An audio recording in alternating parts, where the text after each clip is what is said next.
A Winter Courtship, a short story by Sarah O. Jewett. The passenger and mail transportation between the towns of North Kilby and Sanskrit Pond was carried on by Mr. Jefferson Briley, whose two-seated covered wagon was usually much too large for the demands of business. Both the Sanskrit Pond and North Kilby people were stayers at home, and Mr. Briley often made his 7-mile journey in entire solitude, except for the limp leather mail bag, which he held firmly to the floor of the carriage with his heavily shod left foot. The mailbag had almost a personality to him, born of long association. Mr. Briley was a meek and timid-looking body, but he held a warlike soul and encouraged his fancies by reading awful tales of bloodshed and lawlessness in the far west.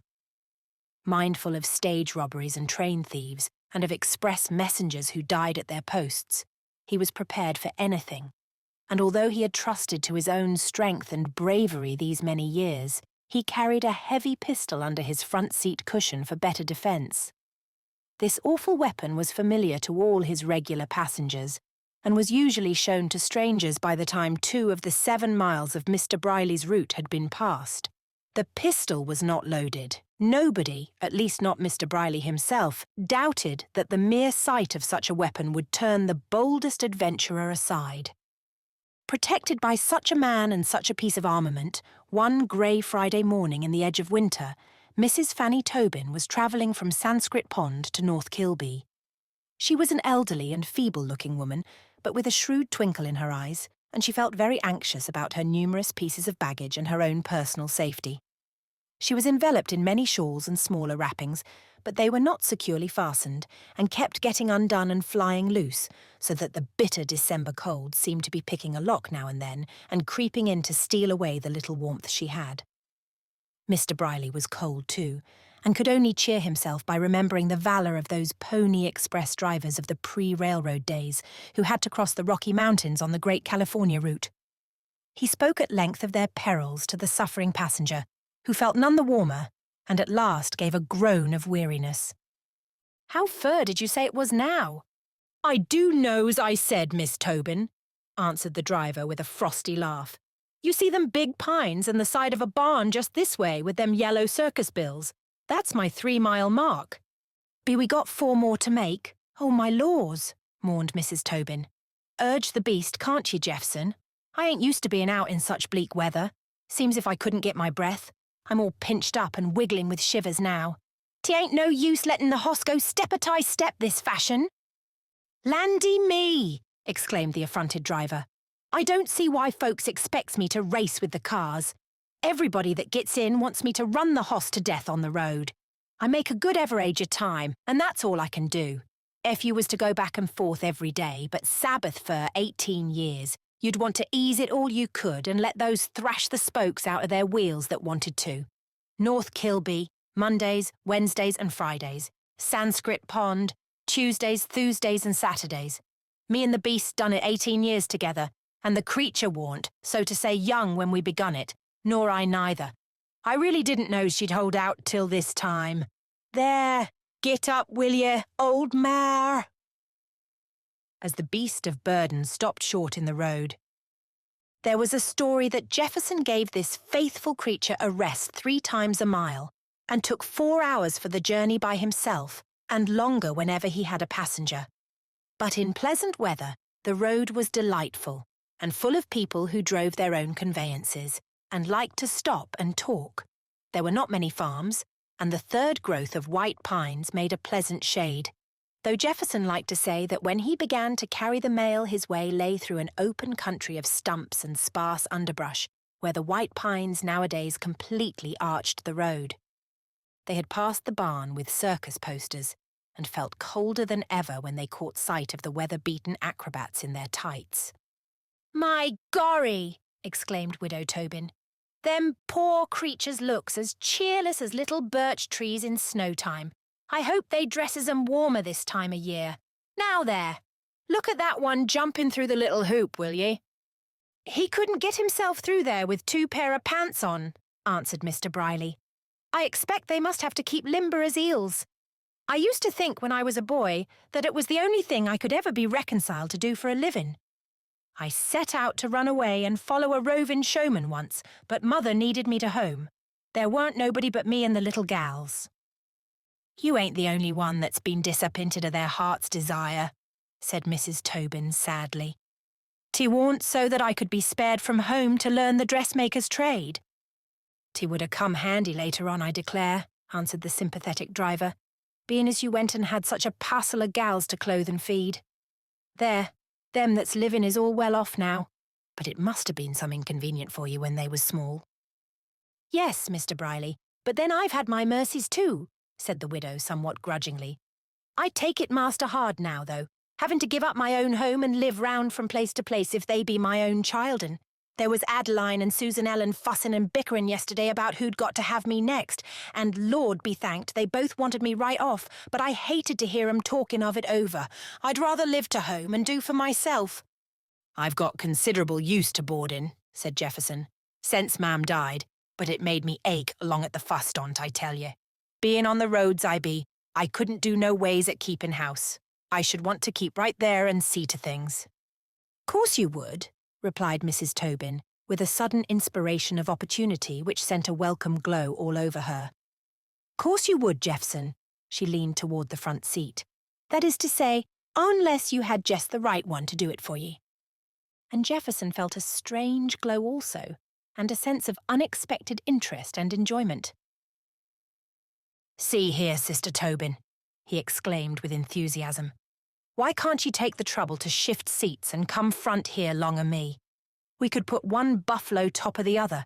They're both wearing thin and set close, and I do know but we should be more protected against the weather. Well, I couldn't be no colder if I was froze to death, answered the widow with an amiable simper. Don't you let me delay you, nor put you out, Mr. Briley. I don't know's I'd set forth today if I'd known it was so cold, but I had all my bundles done up, and I ain't one that puts my hand to the plough and looks back, according to Scripture. You wouldn't wanted me to ride all them 7 miles alone? Asked the gallant Briley sentimentally, as he lifted her down and helped her up again to the front seat. She was a few years older than he, but they had been schoolmates, and Mrs. Tobin's youthful freshness was suddenly revived to his mind's eye. She had a little farm. There was nobody left at home now but herself, and so she had broken up housekeeping for the winter. Jefferson himself had savings of no mean amount. They tucked themselves in and felt better for the change, but there was a sudden awkwardness between them. They had not had time to prepare for an unexpected crisis. They say Elder Bickers, over to East Sanskrit, has been and got married again to a gal that's 4 year younger than his oldest daughter, proclaimed Mrs. Tobin presently. Seems to me it was fool's business. I view it so, said the stage driver. There's going to be a mild, open winter for that family. What a joker you be for a man that's had so much responsibility, smiled Mrs. Tobin, after they had done laughing. Ain't you never 'fraid carrying mail matter and such valuable stuff that you'll be set on and robbed, specially by night? Jefferson braced his feet against the dasher under the worn buffalo skin. It is kinda scary, or would be for some folks, but I'd like to see anybody get the better of me. I go armed, and I don't care who knows it. Some of them drover men that comes from Canada looks as if they didn't care what they did, but I look 'em right in the eye every time. Men folks is brave by nature, said the widow admiringly. You know how Tobin would let his fist ride out at anybody that undertook to sass him. Town meeting days, if he got disappointed about the way things went, he'd lay 'em out in Winrose, and if he hadn't been a church member, he'd been a real fighting character. I was always 'fraid to have him roused, for all he was so willing and meechin' to home, and set round clever as anybody. My Susan Ellen used to boss him same's the kitten when she was 4-year-old. I've got a kind of a sideways cant to my nose that Tobin give me when we was to school. I don't know's you ever noticed it, said Mr. Briley. We was scuffling as lads will. I never bore him no kind of a grudge. I pitied ya when he was taken away. I really did now, Fanny. I liked Tobin first rate, and I liked you. I used to say you was the handsomest girl to school. Let me see your nose. 'Tis all straight for what I know, said the widow gently, as with a trace of coyness she gave a hasty glance. I don't know but what it is warped a little, but nothing to speak of. You've got real nice features like your marm's folks. It was becoming a sentimental occasion, and Jefferson Briley felt that he was in for something more than he had bargained. He hurried the faltering sorrel horse and began to talk of the weather. It certainly did look like snow, and he was tired of bumping over the frozen road. "I shouldn't wonder if I hired a hand here another year and went off out west myself to see the country." "Why, how you talk," answered the widow. "Yes'm," pursued Jefferson. "'Tis tamer here than I like, and I was telling 'em yesterday I've got to know this road most too well.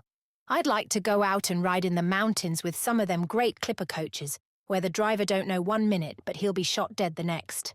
They carry an awful sight of gold down from the mines, I expect." "I should be scared to death," said Mrs. Tobin.